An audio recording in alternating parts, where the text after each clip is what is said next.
ahead, man. Try it. Your parents won't find out. If Dad and I do drink when we go out, we use good judgment.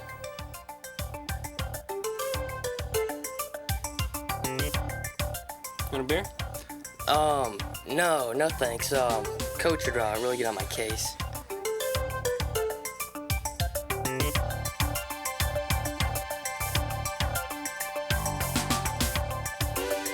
Hello, I'm Dr. Lonnie Carton. It isn't easy to be a parent these days, is it? Most of us need all the help we can get to raise secure, self-disciplined, socially responsible children.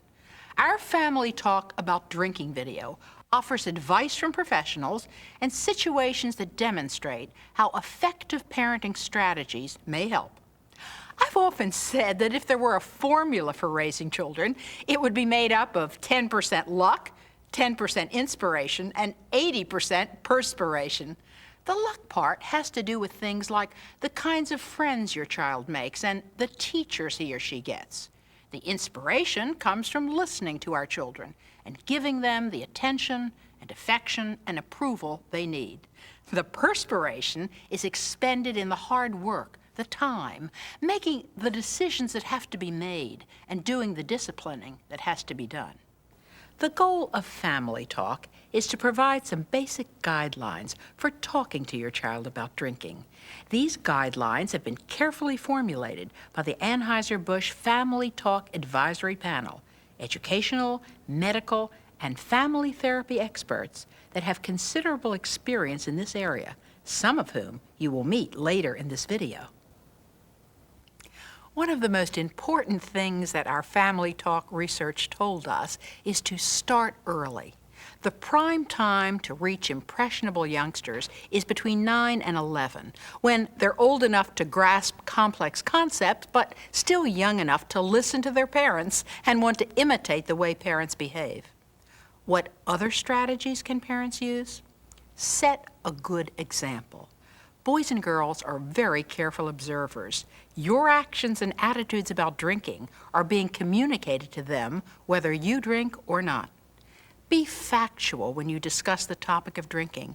Don't damage your credibility by using scare tactics or threats or lecturing. Know the facts and share them calmly, caringly, and convincingly. Set firm rules and guidelines. Let your children know where you stand when it comes to drinking. Practice good parenting through family togetherness. It creates an atmosphere of open communication, trust, and respect. This helps build your child's self-esteem as an important contributing member of the family.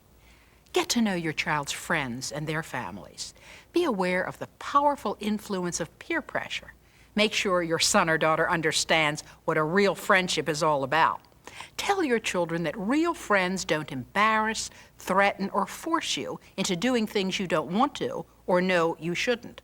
Good friends give you the right to make your own decisions. Get help promptly. If you know or suspect that your child has a drinking problem, get professional advice and assistance. Not all children or all parents are alike.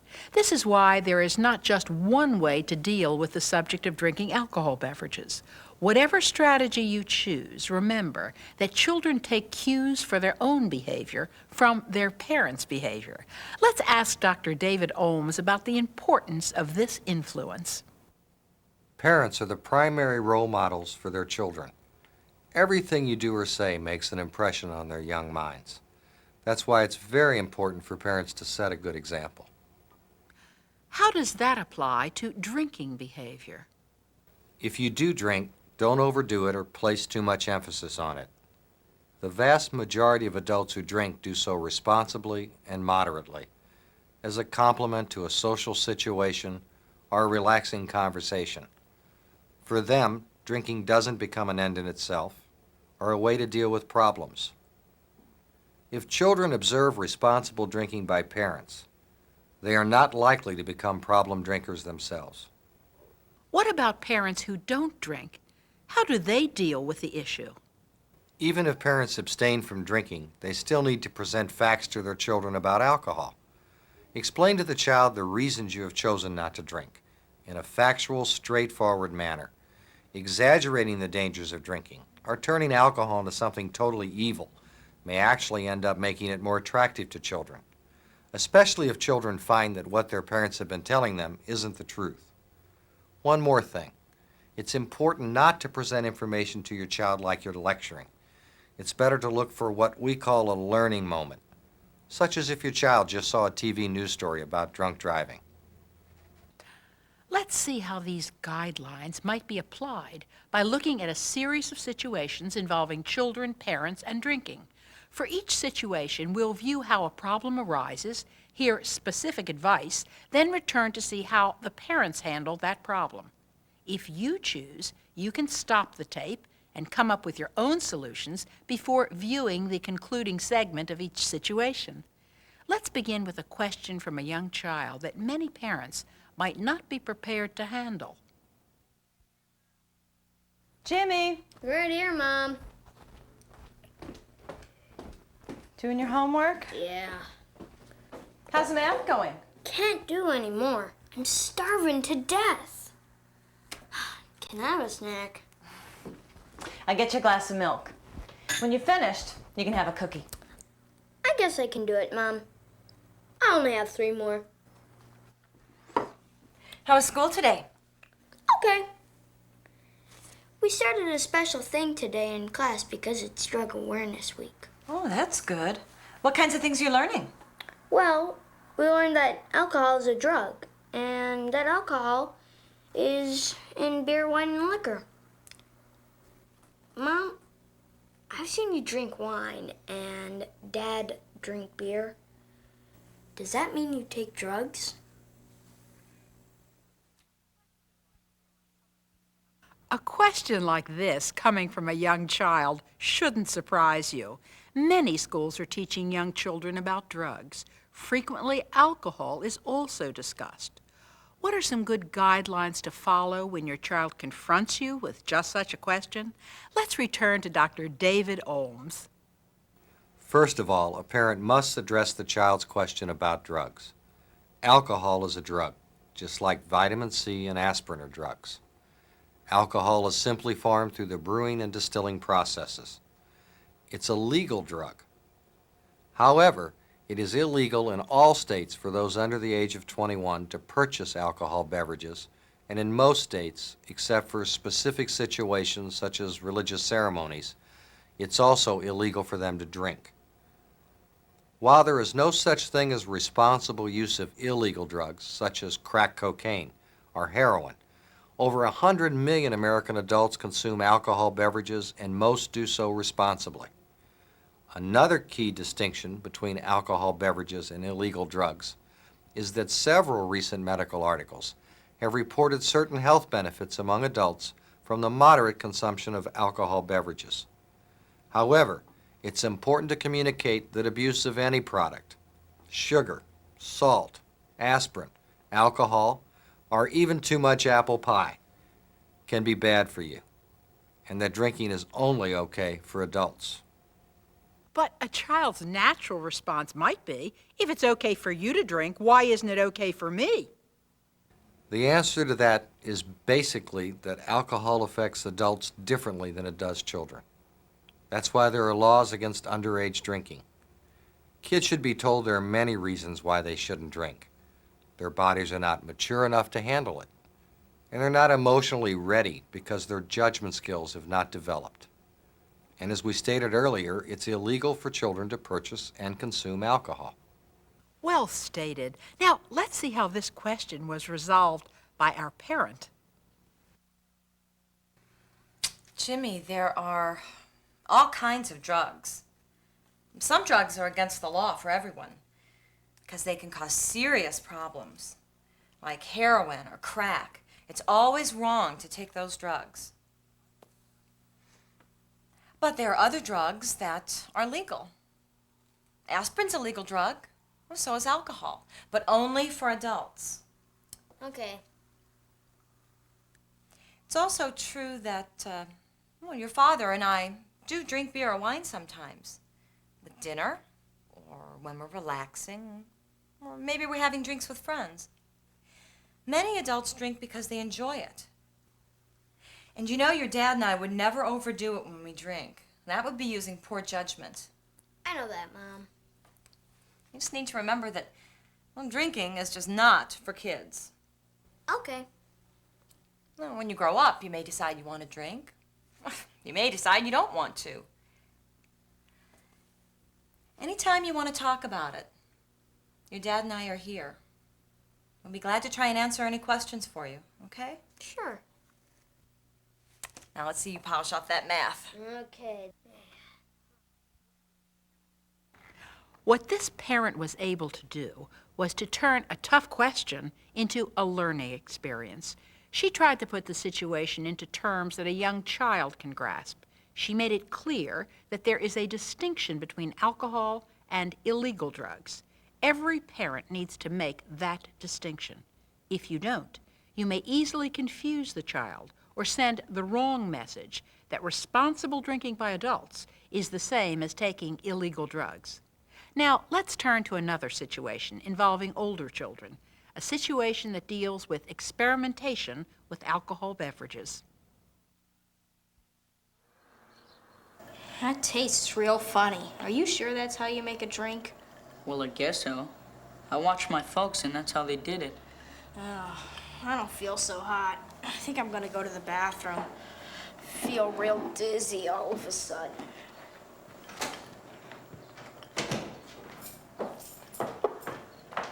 Bobby, I'm home.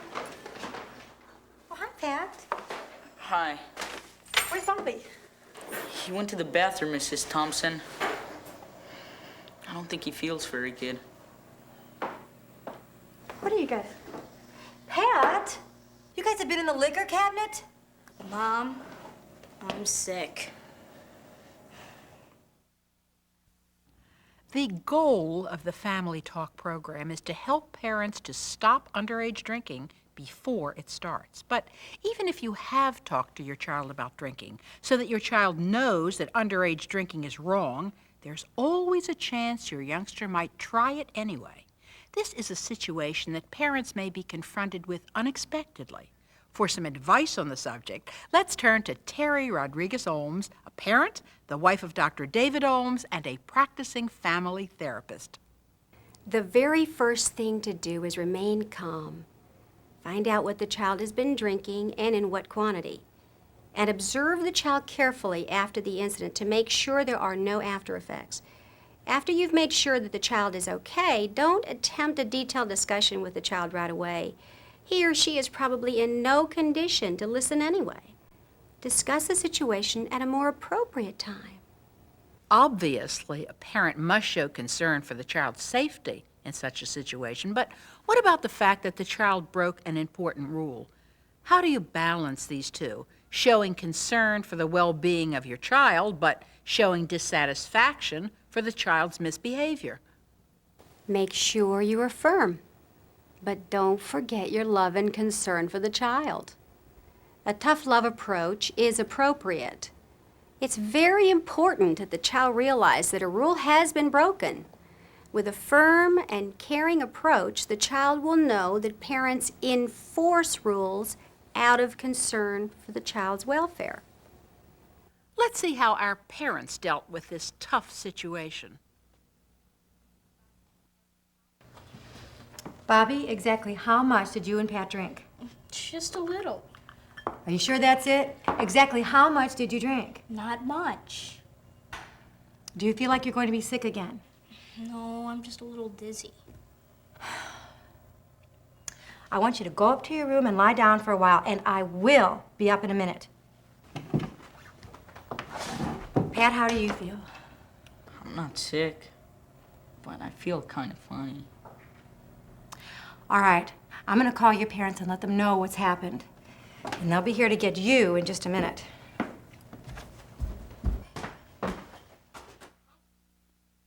So, Bobby, why did you and Pat decide you were going to drink yesterday afternoon? I don't know. It's just... I guess we thought it'd be cool, and Pat said that he and Joey had tried it once, and I thought maybe I should try it too. No way, Bobby. We've talked about drinking before, and we've told you there are very good reasons why kids shouldn't drink, remember? Yeah, Mom. You and Dad said that kids weren't big enough to handle alcohol. I guess I found that out the hard way. Boy, you sure did. But you just forgot all that yesterday afternoon? I knew it was wrong, but Pat's my friend, and I wanted him to think I was cool. Well, he may be your friend, but... Look, if someone is your friend, they won't stop being your friend just because you won't do something. Yeah. I'm sorry. It was stupid. Bobby, everybody makes mistakes, okay? Now, this was certainly a big one, and I hope you're going to learn from it. But, sweetheart, it's so important for you to remember that your friends like you for who you are, okay? Just for who you are. Not because you do everything that they tell you to do. What kind of friend would that be? Right? Not much of one, I guess. That's right. Now, I think we all agree that what happened yesterday was a big mistake. And it was against the rules. And we can't be here 24 hours a day to make sure you abide by the rules. We expect more from you than that. And you let us down. And we also know that when we break the rules, we have to accept the consequences, right? Mm-hmm. Your father and I talked about it. And instead of going skating today, you can clean the garage. You can also paint the storage shelves. And if you don't get finished with it all today, you can just work on it next weekend too, okay? Okay. And we expect a first-rate job, all right? Yes, sir. Okay. Can I get started now? Sure.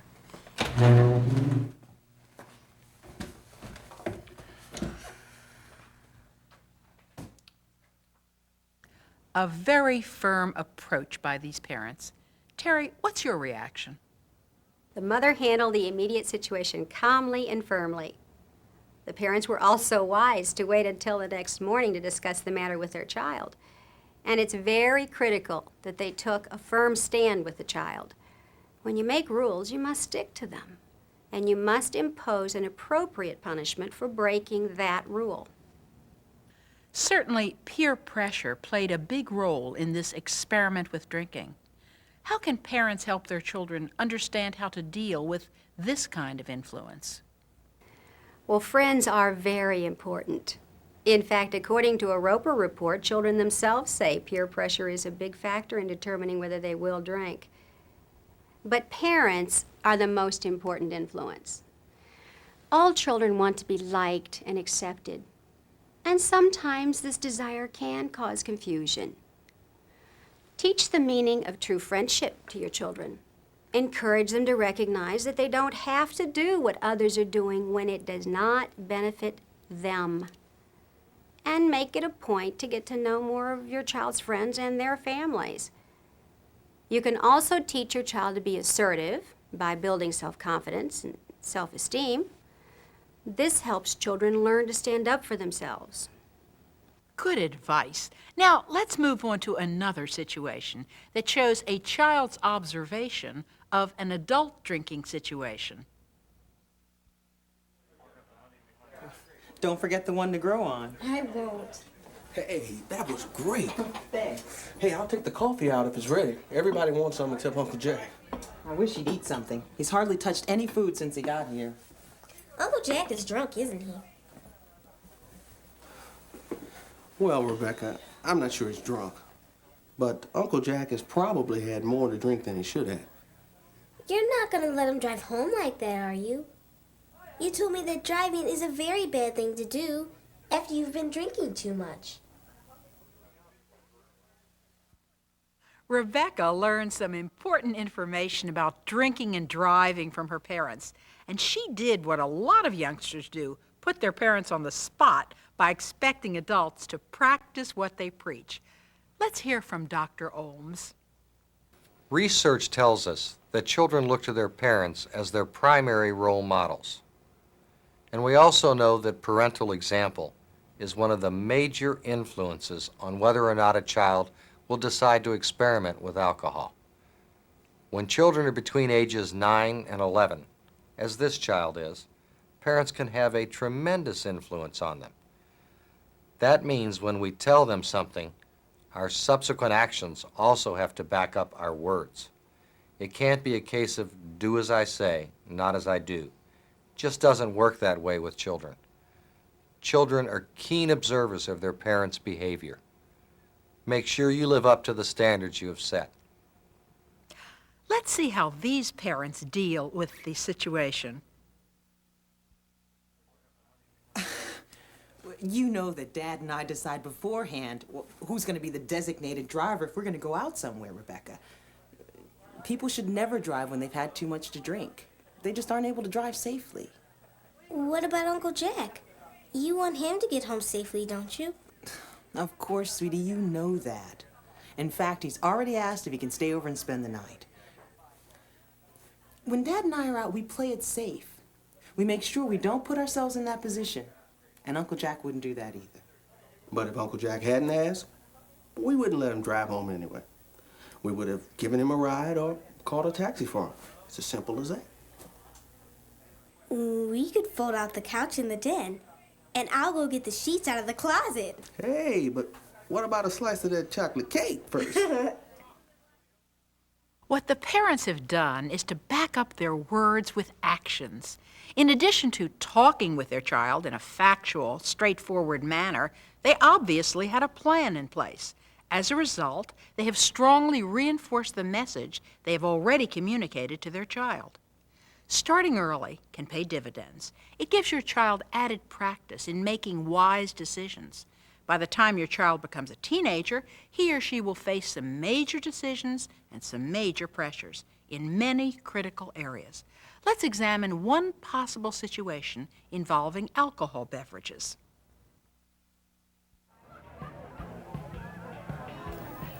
Hey, where'd you get the beer? From the fridge in our basement. My dad's not gonna miss a couple six-packs. Hey guys, what's up? Hey, how you doing? Hi Sharon, Jane. Hi. Hey Jeff. Hi. Bill said you guys would probably be down here. Hey, Erica. We weren't sure you were coming. Well, the tryouts went on forever. Oh, I bet you were so nervous. Last year, Sharon and I just about went crazy. But don't worry, Erica. I know you'll make it. I hope so. I can't believe how crowded it is upstairs. Yeah, I guess when everybody found out that Pete was having a party tonight, the word spread pretty fast. I mean, it's unbelievable. You can't even walk 5 feet without someone dancing on your feet or bumping into you. Well, hey, this is the real party. If you want to join in, there's some more in the fridge.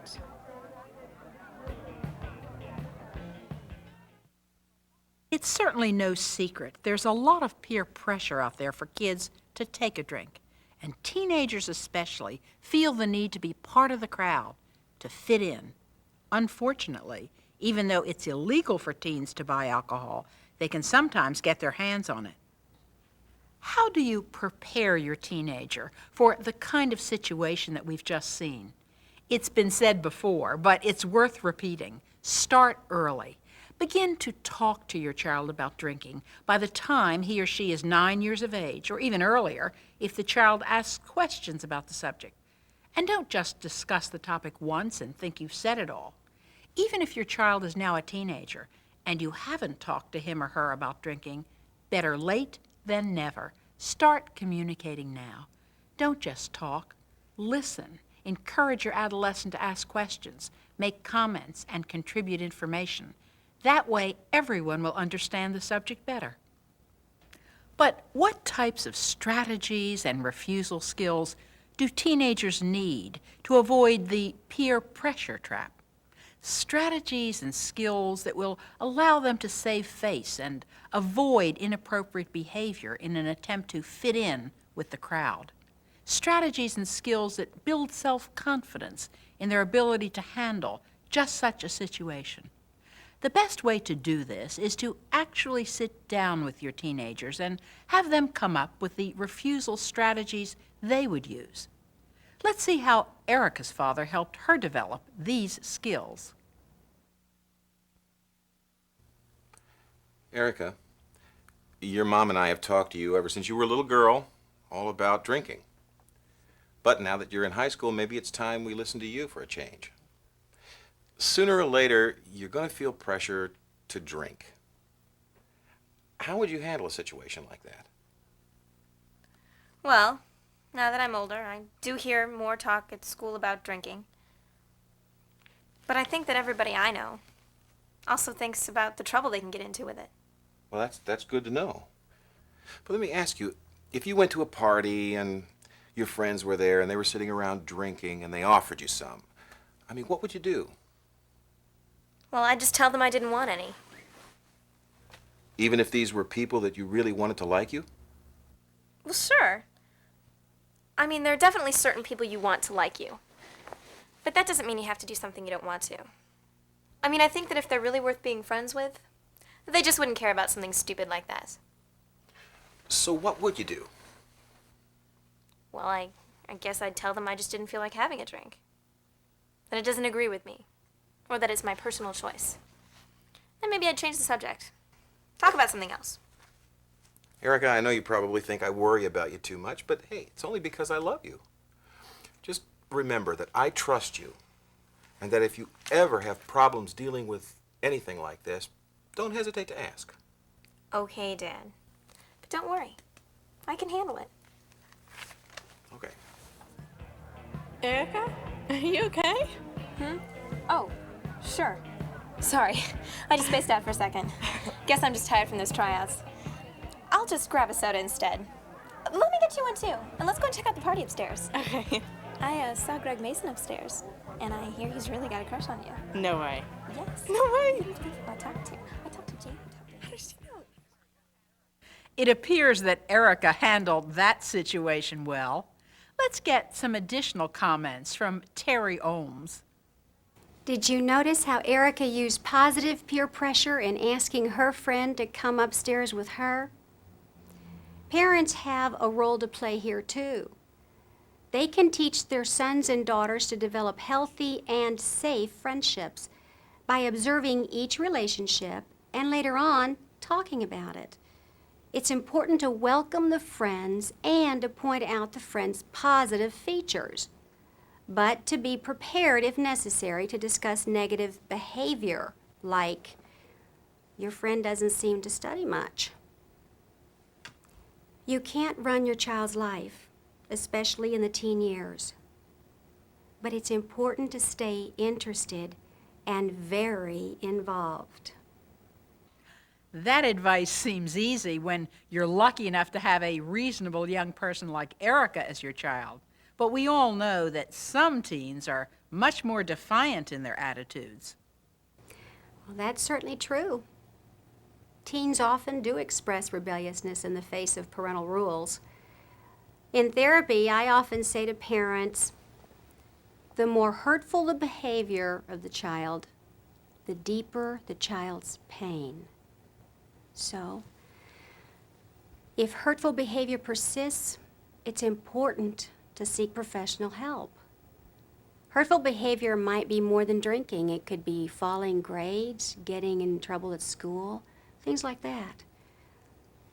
Be assured that children love their parents naturally, and they have a natural need to please. Recognize their worth, love them for it, and show them how to please you with positive behavior that doesn't hurt them. Let's review some key guidelines we've talked about in this video. Be a good role model. Make sure your own actions and attitudes set the kind of example you want your children to follow. Learn the facts, then clearly and calmly share them with your child, no matter what the issue is. By providing facts, you show respect for your child's intelligence. Set fair, firm, consistent rules. Let your sons and daughters know where you stand and talk about your family values. Explain what behavior you expect from your children. Have a plan of action should they not follow the rules set. Practice good parenting. Take time for family togetherness. Read with your child. Talk. Listen. Laugh, share, play. Be an askable parent. Make sure your children understand that you want to listen to them and answer their questions. Build self-esteem by making children feel that they are a contributing part of the family. Know your children's friends and families. Peer pressure is a strong influence on your child's behavior, and as we all know, it's tough to raise children these days. Be the kind of parent who gets help if you see your child needs it. Successful parenting is one of the most difficult and important jobs any of us can perform. All of us share the desire to raise self-disciplined, secure, socially responsible boys and girls. We hope Family Talk About Drinking can help you and your family. Good luck.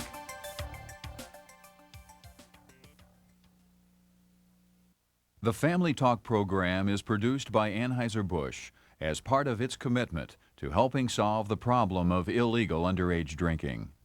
We believe it is in everyone's interest to be a part of the solution to this problem. The information in this video and in the Family Talk guides is based on input from the Family Talk Advisory Panel, as well as current literature on the subject and conversations with parents and children. To obtain your free copy of our Family Talk guidebooks or information concerning other Anheuser-Busch consumer awareness and education programs, contact Anheuser-Busch Department of Consumer Awareness and Education, 1 Bush Place, St. Louis, Missouri, 63118-1852, or call the toll-free number 1-800-359-TALK. Let's stop underage drinking before it starts.